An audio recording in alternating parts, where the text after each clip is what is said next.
సమూయేలు మొదటి గ్రంథము 4వ అధ్యాయము.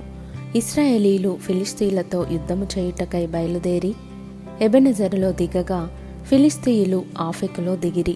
ఫిలిష్తీయులు ఇశ్రాయేలీల మీద తమ్మును యుద్ధ పంక్తులుగా తీర్చుకొనగా వారు యుద్ధములో కలిసినప్పుడు ఇశ్రాయేలీయులు ఫిలిష్తీయుల ఎదుట ఓడిపోయి యుద్ధభూమిలోనే ఎక్కువ తక్కువ 4,000 మంది హతులైరి. కాబట్టి జనులు పాలెములోనికి తిరిగిరాగా ఇశ్రాయేలీయుల పెద్దలు, యెహోవా నేడు మనలను ఫిలిష్తీయుల ముందర ఎందుకు ఓడించెను? షిలోహులోనున్న యెహోవా నిబంధన మందసమును మనము తీసుకొని మన మధ్య నుంచుకొందము రండి.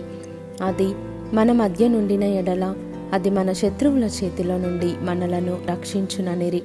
కాబట్టి జనులు షిలోహునకు కొందరిని పంపి అక్కడ నుండి కెరూబుల మధ్య ఆసీనుడయుండు సైన్యములకు అధిపతియగు యెహోవా నిబంధన మందసమును తెప్పించిరి. ఏలి యొక్క 2 కుమారులైన హొఫ్నీయును ఫీనెహాసును అక్కడనే దేవుని నిబంధన మందసమునొద్ద ఉండిరి. యెహోవా నిబంధన మందసము దండులోనికి రాగా ఇశ్రాయేలీయులందరూ భూమి ప్రతిధ్వనినిచ్చినంత గొప్ప కేకలు వేసిరి. ఫిలిష్తీయులు ఆ కేకలు విని హెబ్రీయుల దండులో ఈ గొప్ప కేకల ధ్వని ఏమని అడిగి యెహోవా నిబంధన మందసము దండులోనికి వచ్చెనని తెలుసుకొని జడిసి దేవుడు దండులోనికి వచ్చెనని అనుకొని, అయ్యో మనకు శ్రమ, ఇంతకు మునుపు వారిలాగూ సంభ్రమింపలేదు. అయ్యయ్యో, మహాశూరుడకు ఈ దేవుని చేతిలో నుండి మనలను ఎవరు విడిపింపగలరు? అరణ్యమందు అనేకమైన తెగుళ్ల చేత ఐగుప్తీయులను హతము చేసిన దేవుడు ఈయనే గదా. ఫిలిష్తీయులారా, ధైర్యము తెచ్చుకొని వారు మీకు దాసులైనట్టు మీరు హెబ్రీయులకు దాసులు కాకుండా బలాఢ్యులై యుద్ధము చేయుడని చెప్పుకొనిరి. ఫిలిష్తీయులు యుద్ధము చేయగా ఇశ్రాయేలీయులు ఓడిపోయి అందరూ తమ డేరాలకు పరిగెత్తి వచ్చిరి. అప్పుడు అత్యధికమైన వధ జరిగెను. ఇశ్రాయేలీయులలో 30,000 కాల్బలము కూలెను మరియు దేవుని మందసము పట్టబడెను. అది కాకను హొఫ్నీ ఫీనెహాసులను ఏలి యొక్క 2 కుమారులు హతులైరి. ఆనాడే బెన్యామీనీయుడొకడు యుద్ధభూమిలో నుండి పరుగెత్తి వచ్చి చినిగిన బట్టలతోనూ తలమీద ధూళితోనూ షిలోహులో ప్రవేశించెను. అతడు వచ్చినప్పుడు ఏలి మందసము విషయమై గుండె అవియుచు త్రోవ ప్రక్కను పీఠము మీద కూర్చుండి ఎదురు చూచుచుండెను. ఆ మనుష్యుడు పట్టణములోనికి వర్తమానము తేగా పట్టణస్థులందరూ కేకలు వేసిరి. ఏలి ఆ కేకలు విని ఈ గల్లత్తు ఏమని అడుగగా ఆ మనుషుడు త్వరగా వచ్చి ఏలీతో సంగతి తెలియజెప్పెను. ఏలి 98 వాడై ఉండెను.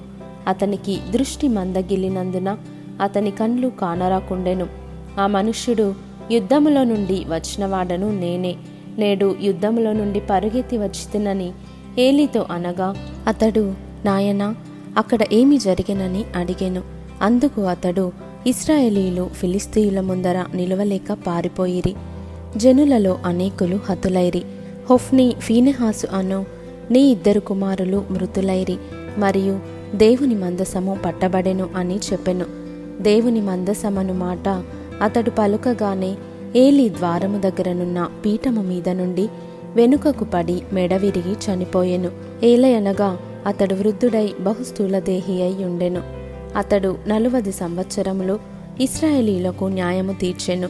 ఏలి కోడలగు ఫీనెహాసు భార్యకు అప్పటికి గర్భము కలిగి కనుప్రొద్దులయుండగా దేవుని యొక్క మందసము పట్టబడెననియు తన మామయు తన పెనిమిటియు చనిపోయిరనియు ఆమె విని నొప్పులు తగిలి మోకాళ్ళ మీదికి కృంగి ప్రసవమాయెను.